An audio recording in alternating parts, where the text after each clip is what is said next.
So Gary is the president of the Second Amendment Institute. He's here with me now.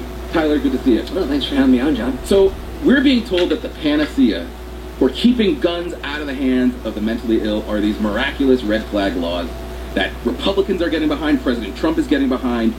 What do they actually do? Red flag laws are, to this day, the most dangerous gun control proposal in American history.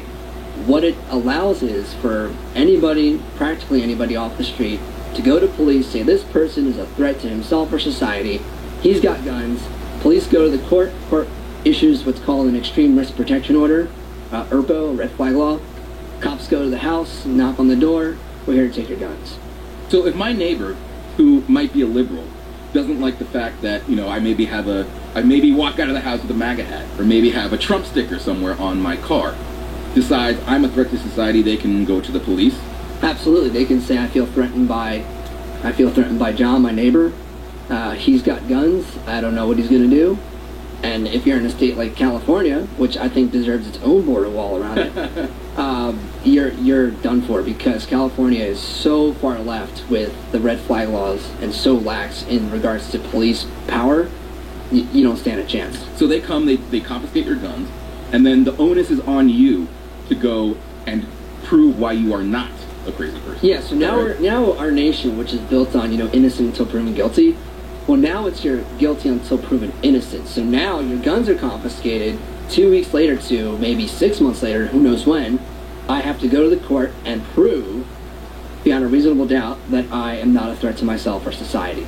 So why are all these Republicans, including the president, Mitch McConnell just said they're going to talk about it on the floor in September, why are all these Republicans getting behind what is clearly an anti-Second Amendment piece of legislation?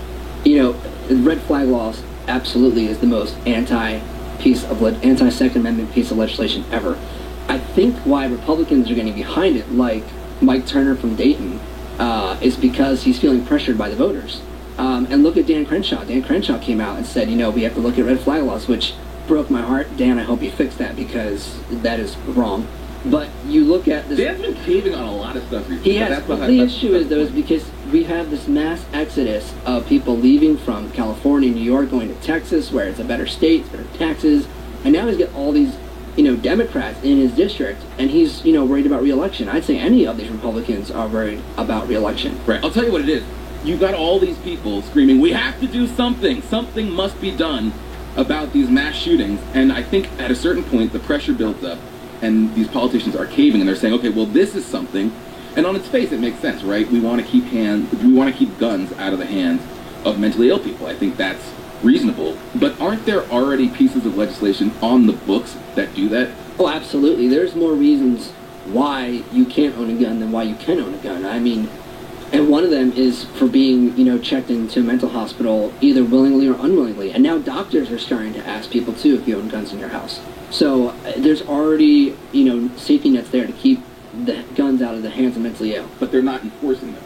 That's the issue. So a lot of the, quote, mass shootings that happened in the past several years were because the laws were not followed. So, for example, when the Air Force failed to report to the FBI that the mass shooter was dishonorably discharged. If you're dishonorably discharged, you can't buy a gun. Right? Exactly.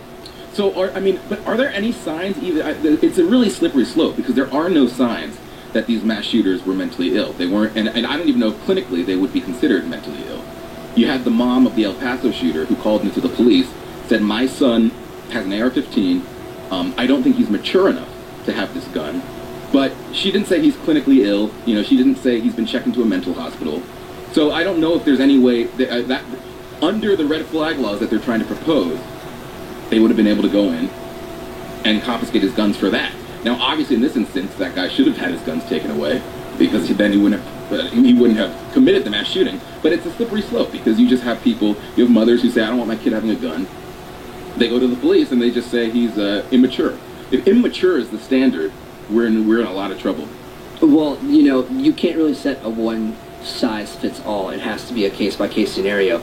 And it starts with making sure schools are safe, make sure that there's an armed security officer who's ex-police, ex-military, well-trained, whatever, armed, well-trained teachers. It comes down to safety precautions, because you can't punish an entire nation for the acts of a few. Right. I know you're not a psychologist, but I mean, the idea that we're going to fix this mass shooting epidemic with legislation and endless policy proposals from Washington is, I think, ridiculous. I mean, I think America has a much deeper problem that needs to be addressed, and this notion that nerds in Washington are going to be able to fix this, I think, is pretty asinine.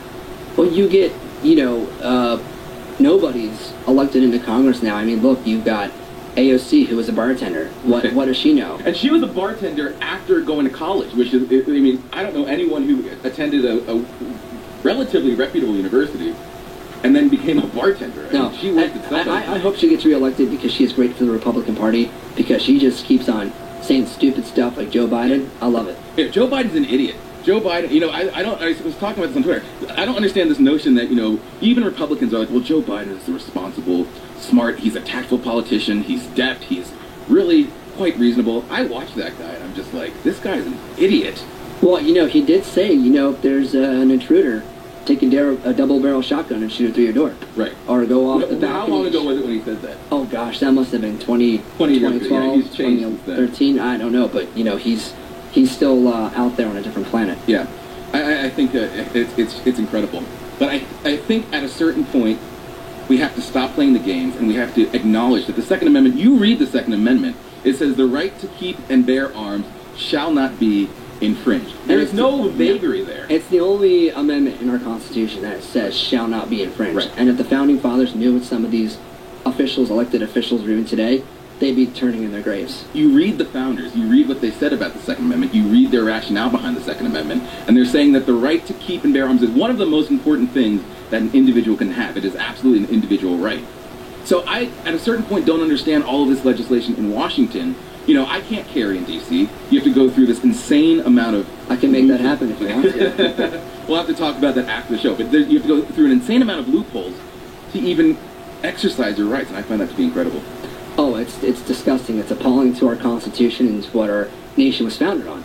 Because we were founded on a free principle, but now, in the heart of our country, you have all these ridiculous rules and regulations restricting your right to the Second Amendment. Tyler, thanks for your analysis. I appreciate it. Thanks for having me on, John.